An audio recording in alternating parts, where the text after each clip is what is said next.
কিছু গুরুত্বপূর্ণ খবর নিয়ে বসছি আজকে। আপনাদেরকে আজকে দুর্দান্ত কিছু খবর দিতে পারবো আশা করি। আ আপনারা কি ইরানের খবর আরো দেখতে চান কিনা? নাকি আমরা প্রসঙ্গ পরিবর্তন করব সেটাও আমাকে কমেন্ট করে জানাবেন। ১ম যে গুরুত্বপূর্ণ খবর, মুজতফা খামেনি অবশেষে পৃথিবীকে আবারও একটা কাঁপুনি দিল তার একটা স্টেটমেন্ট দিয়ে। এক বক্তব্যে আমেরিকা সহ পুরো মধ্যপ্রাচ্য বিশ্বকে কাঁপিয়ে দিয়েছেন। ২ নম্বর গুরুত্বপূর্ণ খবর, মার্কিন একটি রণতরী পালিয়ে গেল না ফেরত গেল?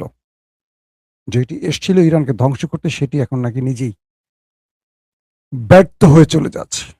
৩ নম্বর গুরুত্বপূর্ণ খবর, মধ্যপ্রাচ্যে একের পর এক মার্কিন উপস্থিতি বাড়ছে, যুদ্ধের প্রস্তুতি পাশাপাশি ইরান যেকোনো সময় আমেরিকার ওয়ারশিপে আক্রমণ চালাবার ঘোষণা দিয়েছে। ৪ নম্বর গুরুত্বপূর্ণ খবর, মধ্যপ্রাচ্য থেকে আমেরিকাকে বিদায় নিতে হচ্ছে এবং ইরান বলেছে মধ্যপ্রাচ্যকে পাক করা হবে আমেরিকা মুক্ত করে। চলুন আপনাদেরকে আমি এই গুরুত্বপূর্ণ খবরগুলো দেব, পাশাপাশি ইমরান খানের খবরটাও দিতে চাই। প্রথমে আমি ইমরান খানের খবর দিয়ে চলে যাব ইরান আমেরিকা প্রসঙ্গে। পাকিস্তানের এই মুহূর্তে যতগুলো জরিপ হয়েছে প্রত্যেকটি জরিপে সবচেয়ে জনপ্রিয় নেতার নাম ইমরান খান। সর্বশেষ যে জরিপটি হয়েছিল সেখানে ইমরান খানের জনপ্রিয়তা ছিল ৮০% এর উপরে এবং ইমরান খান সর্বশেষ যে নির্বাচনটি হয়েছিল সেই নির্বাচনে ইমরান খানের দল পিটিআই একাই ২০০ আসন লাভ করেছে, যেটা পুলিং রেজাল্ট অনুযায়ী, ডিসি অফিসের না। অর্থাৎ ভোট কেন্দ্রের ফলাফল অনুযায়ী এটা হলো রাইট, যেটাকে বলে ফ্রম 45। কিন্তু ইমরান খান ক্ষমতার বাইরে আছেন, কারণ ইস্টাবলিশমেন্ট ইমরানকে ক্ষমতায় বসতে দেয়নি। সবসময় ইস্টাবলিশমেন্ট তার পুতুলকে ক্ষমতায় বসায়, যাকে দিয়ে রাষ্ট্র কন্ট্রোল করা যায়, লুটপাট করা যায়, তাদের ইচ্ছা বাস্তবায়ন করা যায়। এটা বাংলাদেশেও হয়। বাংলাদেশের জনগণের ভোটে খুব কমই নির্বাচিত হয়। হয় ওই দেশ যা চায় আর আমাদের দেশের ইস্টাবলিশমেন্ট যা চায়। এটা বাংলাদেশের সচেতন মহল মোটামুটি ভালো করে জানেন। তো ইমরান খানকে নিয়ে একের পর এক অ্যাডভেঞ্চার করে আসিম মনির। প্রথমে কামার জাভেদ বাজওয়া, তারপর আসে আসিম মনির, যার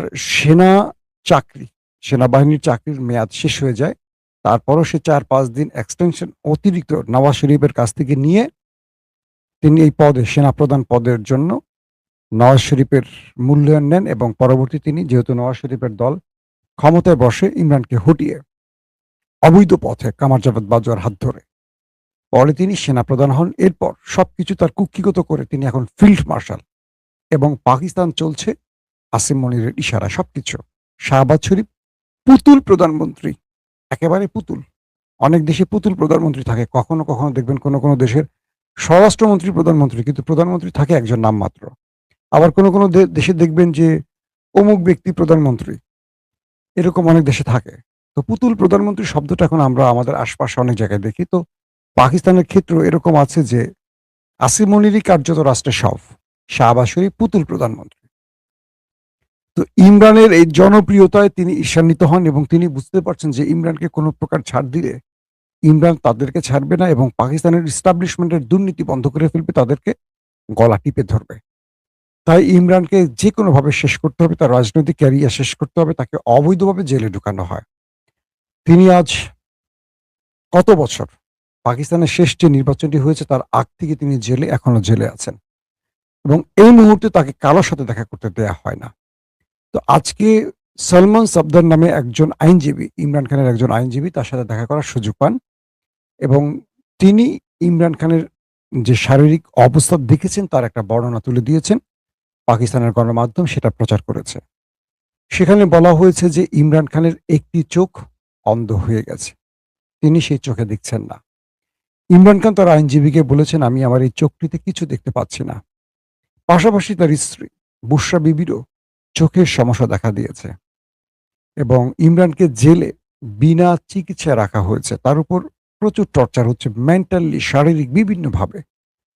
কিন্তু ইমরানকে ছাড়া হবে না, কারণ ইমরান খান ইস্টাবলিশমেন্টের সাথে আতাত করবে না, ইস্টাবলিশমেন্টের অনুরোধ রাখবে না। ইমরান খান আসলে একটা বোকা মানুষ। অনেকে বিদেশ থেকে ইস্টাবলিশমেন্টের কি বলবো, আবদার রক্ষা করে প্রধানমন্ত্রী হয়ে যেতে পারে, রাষ্ট্রপতি হয়ে যেতে পারে, অনেক কিছু হয়ে যায়। কিন্তু ইমরান খান তার দেশের জন্য, জনগণের জন্য তিনি জেলখানায় আছেন আজকে ৩-৪ বছরের উপরে। তারপর তিনি ক্রমান্বয়ে অসুস্থ হতে, হতে মৃত্যুর দিকে যাচ্ছেন। তার একটা চোখ বিনা চিকিৎসায় অন্ধ হয়ে যাচ্ছে। তারপরও তিনি বলছেন মৃত্যু পর্যন্ত ওয়েট করবেন কারাগারে। এই জাতির বা এই দেশের বিজয়ের যে লড়াইটা তিনি করছিলেন, মুক্তির যে আন্দোলনটা করছেন, এখান থেকে তিনি ফিরে যাবেন না।